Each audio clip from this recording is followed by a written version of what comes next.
आज का बाइबल का वचन यशाया का ग्रंथ अध्याय 7 वचन 10 से 14, इब्रानियों के नाम पत्र अध्याय 10 वचन 4 से 10 और आज का सुसमाचार सन लूकस के अनुसार अध्याय 1 वचन 26 से 38। यशाया का ग्रंथ अध्याय 7 वचन 10 से 14। प्रभु ने फिर आज से यह कहा, चाहे अधलोक की गहराई से हो, चाहे आकाश की ऊंचाई से, अपने प्रभु ईश्वर से अपने लिए एक चिन्ह मांगो। आहाज ने उत्तर दिया, जी नहीं, मैं प्रभु की परीक्षा नहीं लूंगा।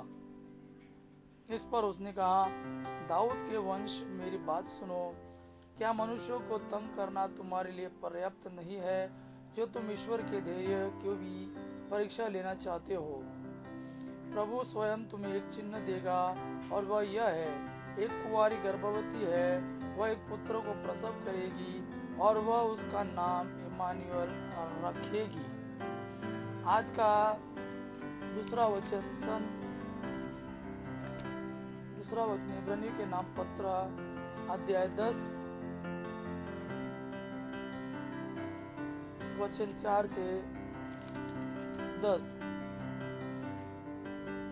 सांडों तथा बकरों का रक्त पाप नहीं हर सकता, इसलिए मसीह ने संसार में आकर यह कहा, तूने न तो यज्ञ चाहा और न चढ़ावा, बल्कि तूने मेरे लिए एक शरीर तैयार किया है।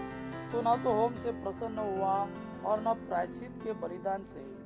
इसलिए मैंने कहा, ईश्वर, मैं तेरी इच्छा पूरी करने आया हूँ, जैसा कि धर्म ग्रंथ में मेरे विषय में लिखा हुआ है।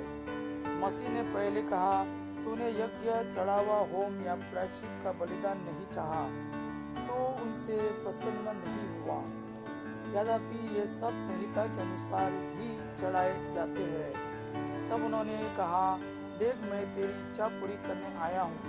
इस प्रकार वह पहली व्यवस्था को रद्द करते और दूसरी का प्रवर्तन करते हैं।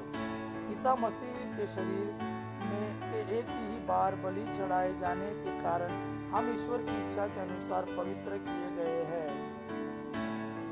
आज का सुसमाचार सन लूकस के अनुसार अध्याय 1 वचन 26 से 38।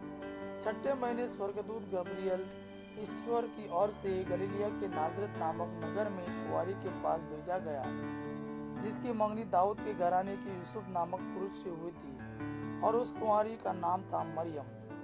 स्वर्गदूत ने उसके यहाँ अंदर आकर उससे कहा, प्रणाम, प्रभु की कृपा पात्री, प्रभु आपके साथ है। वह इन शब्दों से घबरा गई और मन में सोचती रही कि इस प्रणाम का अभिप्राय क्या है। तब स्वर्गदूत ने उससे कहा, मरियम, डरिए नहीं, आपको ईश्वर की कृपा प्राप्त है।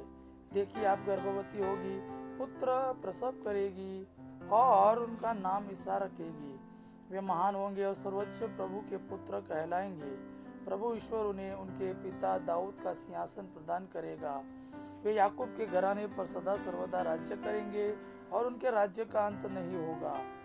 पर मरियम ने स्वर्गदूत से कहा, यह कैसे हो सकता है? मेरा तो पुरुष से संसर्ग नहीं है।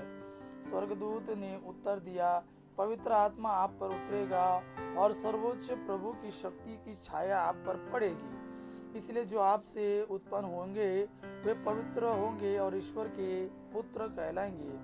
देखिए, बुढ़ापे में आपकी कुटुंबिनी एलिजाबेथ के भी पुत्र होने वाला है। अब उसका जो बांझ कहलाती थी, छठा महीना हो रहा है, क्योंकि ईश्वर के लिए कुछ भी संभव नहीं है। मरियम ने कहा, देखिए, मैं प्रभु की दासी हूँ, आपका कथन मुझ में पूरा हो जाए। और स्वर्गदूत उसके पास से चला गया। यह प्रभु का वाणी है। प्रभु को धन्यवाद। आबा पिता की महिमा और पुत्र यीशु का प्रेम आप पर सदा सर्वदा बना रहे। आमीन।